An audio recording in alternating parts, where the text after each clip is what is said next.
Yes, students, now move to the question number 4. Rewrite each set of numerals in descending order. ठीक है, तो यहाँ पे आपने बेटा क्या करना है, नंबर को डिसेंडिंग ऑर्डर में लिखना है. अब डिसेंड का मतलब क्या होता है, डी मीन्स नीचे जाना. ठीक है, अब जैसे एरोप्लेन जब ऊपर गया, नीचे से ऊपर गया, तो ऊपर से नीचे भी तो लैंड करेगा ना वो, है ना. तो ऐसा तो नहीं कि ऊपर ऊपर ही फ्लाई करता रहेगा, वो नीचे भी तो लैंड करेगा. तो जब ऊपर से नीचे की तरफ कोई भी चीज आ रही है, यानी कि बड़े नंबर से छोटे नंबर की तरफ हम मूव करते हैं. बात समझ में आई. डिसेंड का मतलब होता है बेटा छोटा. ठीक है, कहां से छोटा, बड़े से छोटा. तो बड़े से आपने छोटे की तरफ मूव करना है. डिसेंड मीन्स नीचे, ग्राउंड. क्लियर. तो अब यहां पे भी हमने सेम यही वर्क करना है. वर्क हमारा सेम रहेगा जो हमने असेंडिंग ऑर्डर में किया था. सबसे छोटे वाले को 1 देंगे, उससे बड़े को 2, फिर उससे बड़े को 3 एंड देन 4.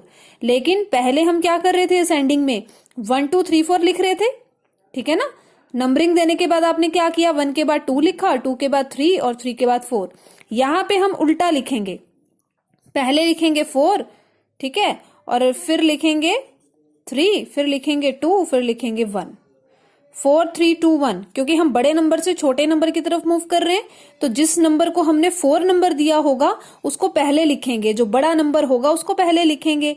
लेकिन नंबरिंग आपने सेम इसी तरह से देनी है जैसे आपने क्वेश्चन नंबर 3 में दी थी.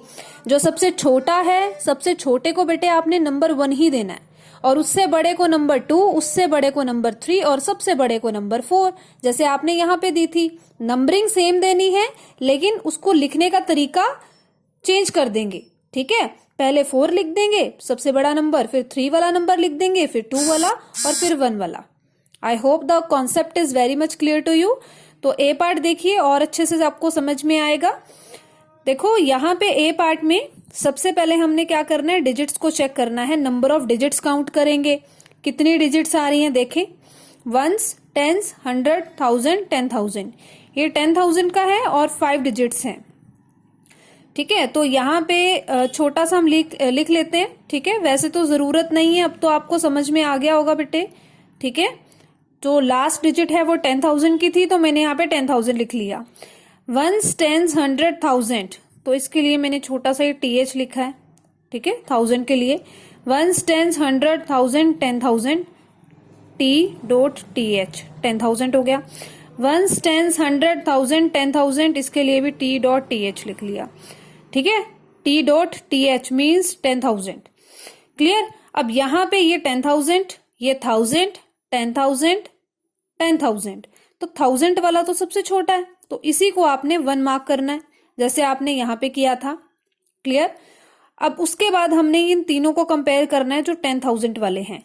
ये भी 1 है डिजिट, ये भी 1 है और ये भी 1 है. अब हम अगले पे मूव करेंगे. 0 1 1, हमें तो सबसे छोटा वाला लेना है ना. 1 के बाद जो सबसे 1 के बाद जो थोड़ा बड़ा हो. ठीक है, तो यहाँ पे बेटे 1 और 1 ये तो दोनों बड़े बड़े हैं 0 से, तो इन दोनों को इग्नोर कीजिए, और जो ये 0 वाला है छोटा, ये 2 नंबर पे आएगा. क्लियर. उसके बाद ये जो 1 1 वाले थे इनको कंपेयर करते हैं. एक 3 होगा इनमें से और दूसरा 4 होगा. अगला देखते हैं. This is 0 and this is 1. अब 0 और 1 में कौन बड़ा है, 1 बड़ा है और 0 छोटा है, तो इसको हमने 3 लेना है. ठीक है, इसको हम 3 मार्क करेंगे और 1 वाला सबसे बड़ा हो जाएगा. This is 4. अब यहां पे आपने क्या करना है, लिखने का तरीका चेंज करना है. असेंडिंग में आप छोटा नंबर, फिर बड़ा, फिर सबसे बड़ा ऐसे लिख रहे थे. यहां पे लिखेंगे सबसे बड़ा, यानी कि 4 नंबर पहले आएगा, फिर 3 आएगा, फिर 2 आएगा, फिर सबसे छोटा 1 आएगा. तो 4 वाला मैं पहले लिख रही हूं. ठीक है, लाइक दिस. उसके बाद 3, 4 के बाद आएगा 3, फिर आएगा 2 1 0 0 0 1, उसके बाद लास्ट में आपका 1 आएगा. Clear student. तो यहाँ पे आपने कंफ्यूज नहीं होना है आपने. कोई कंफ्यूजन नहीं होनी चाहिए कि नंबरिंग कैसे दें. नंबरिंग का पैटर्न सेम रखना है, लिखने का तरीका चेंज होगा. Clear students. Now see the B part. B part को अगर हम ध्यान से देखें तो ये भी आपके जो हैं वो 10,000 वाली प्लेस के हैं, सभी के सभी numbers. 1s 10s 100 1000 10,000, 1s 10s 100 1000 10,000, 1s 10s 100 1000 10,000 1s 10s 100 1000 10,000। तो सभी में 5 डिजिट्स आ रही हैं, 10,000 के ही हैं ये सब। तो फर्स्ट डिजिट को कंपेयर करना स्टार्ट करते हैं। This is 8 3 8 3। जो 8 8 वाले हैं बेटे उसको छोड़ो, अभी जो 3 3 वाले हैं जो छोटे हैं उसको हम देखेंगे, ठीक है, उसको हमने चेक करना है। तो 3 वाला तो यहाँ एक ही है और 8 वाले यहाँ पे 3 नंबर्स हैं। तो जो ये 3 वाला है इसको हम लिख देंगे 1, क्योंकि हमें सबसे पहले छोटा मार्क करना है। अब ये जो बड़े वाले हैं यानी कि जो 8 8 वाले हैं इनको अब हम कंपेयर करेंगे। तो 8 तो सेम है, तो अगला डिजिट देखते हैं। दिस इज 3 3 3, ये भी सेम है। We will move to the next 4 6 4। अब देखो बेटे यहाँ पे 6 आ रहा है और 2 नंबर ऐसे हैं जिसमें 4 आ रहा है। तो 4 4 वाले इनको हम क्या करेंगे, कंपेयर करेंगे, इनमें से कौन छोटा है। लेकिन जो 6 वाला है ये तो हमें देखते ही पता चल रहा है सबसे बड़ा है, तो इसको आपने 4 लिख देना है। जो सबसे बड़ा है वो तो 4 पे ही आएगा, ठीक है, इसको आपने 4 लिख देना है। अब ये वाले जो हैं आपके 4 4 वाले, जो थर्ड डिजिट थी आपकी 4, इनको कंपेयर करते हैं। We will move to the next. This is 5 5, ये भी सेम है। 6 8, तो यहां से हमें पता चला 6 और 8 में 6 छोटा है 8 से, सो दिस बिकम 3, ठीक है। और ये क्या आ जाएगा, sorry, this become 2 and this become 3, ठीक है। जो छोटे वाला है वो क्या हो जाएगा 2 और उससे बड़ा 3, और 4 को तो हमने पहले ही लिख दिया था क्योंकि 6 आ रहा था यहाँ पे थर्ड डिजिट, जो कि सबसे बड़ी थी, सबसे बड़ा नंबर है। Clear students. अब आपने इसका ऑर्डर कैसे लिखना है, 4 3 2 1। तो 4 वाला ये है तो उसको हम पहले लिखेंगे, ठीक है।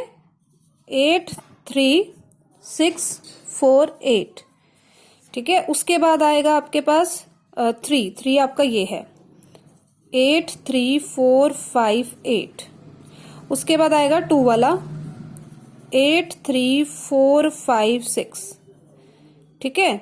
उसके बाद आपने लास्ट में लिखना है 1, जो आपके पास आएगा 3 8 4 5 6। Clear students. लाइकवाइज बेटे आपका सी और डी पार्ट ऐसे ही हो जाएगा। This is homework for you. यहाँ पे आपकी वर्कशीट 7 कंप्लीट होती है।